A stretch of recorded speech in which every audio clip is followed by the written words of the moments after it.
Welcome back to Bible in a Year or So with Pastor Mandy. I hope that you have been having a good time reading Jeremiah.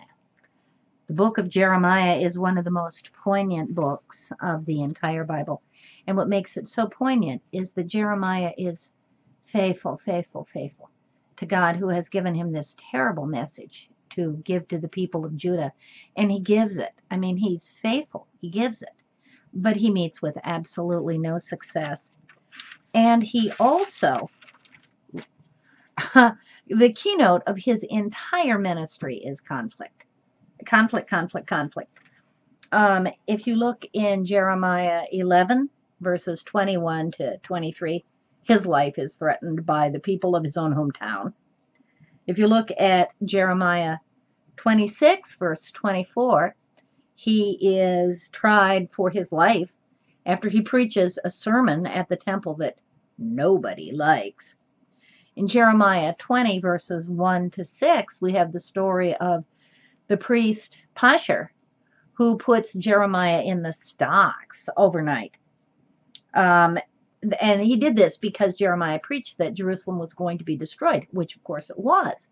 But nobody wanted to hear that message, and so Jeremiah put him in the stocks so that everybody who went by could make fun of him and throw things at him, and it was just really, really terrible. Jeremiah 36, he and Baruch have to flee for their life after the king really hates the scroll that they gave him, worth of 23 years of prophecy, and the king cuts it up with a penknife and throws it in the fire. And in Jeremiah 27 and 28, he's publicly humiliated by the false prophet Hananiah. And what he was doing that so ticked off Hananiah is that he was advocating that the people of Judah submit to their Babylonian rulers. And Hananiah just wasn't having any of it, and he said they were going to all go home soon. Well, of course, Hananiah wasn't right. And in Jeremiah 38, he is lowered into the mire on the bottom of a cistern, and he would have died there if the king hadn't sent his servant Ebed-Melech with 3 other guys to drag Jeremiah out of the cistern. So his entire ministry is marked by conflict, which Jeremiah does not go along with very readily. Jeremiah shows the inner struggles of a prophet of God more so than any other prophet. In fact, Jeremiah is in real anguish over the content of his message, which is a message of the destruction that is going to overtake the Judeans who have been so unfaithful in their covenant relationship with God. And he's trying to get them to return to God, but of course they don't. To see this anguish, we're going to look at chapter 4, verses 19 to 22. And we're going to look at chapter 15, verses 10 to 21. And we're going to look at Jeremiah 20, verses 7 to 18. For this reason, Jeremiah is called the weeping prophet. And the book of Jeremiah is a really difficult read because it isn't in any sort of chronological order at all. That's because there was a first scroll that he dictated to his scribe Baruch that sort of summed up 23 years of his prophecies that the king burned up. So Jeremiah dictated a second scroll to Baruch, an expanded scroll. He expanded the content of what he had to say. And then after you've got the scroll that Jeremiah dictated to Baruch, and then you've got it compiled with Baruch's own memoirs. And one of the ways that you can tell that you're reading the scroll that Jeremiah dictated is because he says, the word of the Lord came to me. When you're reading stuff that was from Baruch's memoirs, it'll say the word of the Lord came to Jeremiah. And then there are a bunch of, then there's a third compiler. And actually, there were several hands involved in the third stage of the compilation of the book of Jeremiah. And what these guys had is they had some other prophecies of Jeremiah that had been remembered and written down that got clumped in with Baruch's memoirs and Jeremiah's second scroll. So you have all of this going on, and it's all put together theologically, not chronologically. So you really can't tell what order anything happened in. There's no way to tell chronological order of Jeremiah. So as you're reading it, remember how it was written, and that what you need to do is you need to get the message that Jeremiah is giving.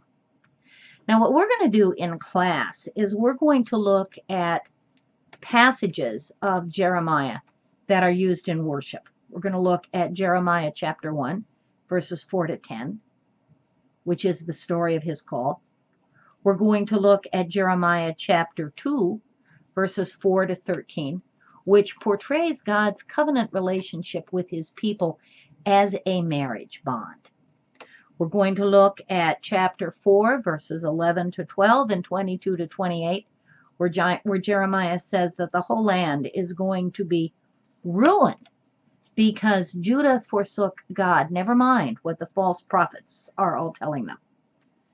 We're going to look at 13, verses 1 to 11, and we're also going to look at some other examples of symbolic preaching, like all of Jeremiah 18 and 19. Jeremiah 27 and 28, and Jeremiah 32. And these are all examples of symbolic preaching. One of them, Jeremiah 18 to 19, is Jeremiah's visit to the potter's house. And Jeremiah 27 to 28 has to do with Jeremiah making a yoke, which Hananiah smashes. And so Jeremiah makes a yoke out of iron. And we're going to look at Jeremiah 32, where Jeremiah buys a field at a time when nobody is buying fields, as a way of pointing out that God is going to restore his people. God is going to restore his people. In Jeremiah 14, verses 7 to 10 and 19 to 22, which has to do with a drought. And Jeremiah is pointing out that the drought that the people are enduring is actually an indication of their true moral condition, which is all dried up. And in Jeremiah 16, Jeremiah cannot marry and have children. He can't go to funerals. He can't go to marriages. And what's going on is that Jeremiah's personal loneliness is a sign of the loneliness that the Judeans are going to endure. In Jeremiah 18, verses 1 to 11, we've got a section of Jeremiah at the potter's house. And we're going to look at Jeremiah in 18 and 19 in detail. We're going to look at Jeremiah 20, verses 7 to 11, which is a reflection of his spiritual and mental anguish the night that he had to spend in the stocks. We're going to look at Jeremiah 23, verses 1 to 8, which we always read on Christ the King Sunday, which has to do with the righteous branch out of that's going to spring up from the dried up stump of David's dynasty. And it has to do with the coming of Jesus. And it's pointing out about how God is going to do something really tremendous that's going to overshadow what God did when he delivered the Israelites from Egypt. We're going to look at Jeremiah 23, verses 23 to 29, where Jeremiah yells at the false prophets. We're going to look at Jeremiah 26, verses 1 to 16, where Jeremiah preaches, and then is arrested, and then is tried, and then is vindicated. We're going to look at chapter 28, verses 5 to 9, which has to do with the false prophet, Hananiah. Boo, Hananiah. Hananiah is a bad guy. We're going to look at Jeremiah 29, verses 1 and 4 to 14, which is a letter to the exiles, which we read in the liturgical cycle on national holidays like July 4th.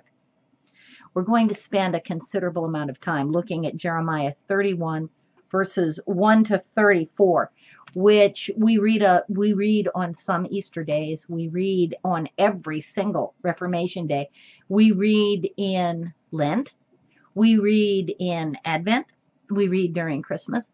And this particular passage, 31, especially verses 31 to 34 out of Jeremiah, is the reason why the Old Testament is called the Old Testament, and the New Testament, or the New Covenant, is called the New Testament.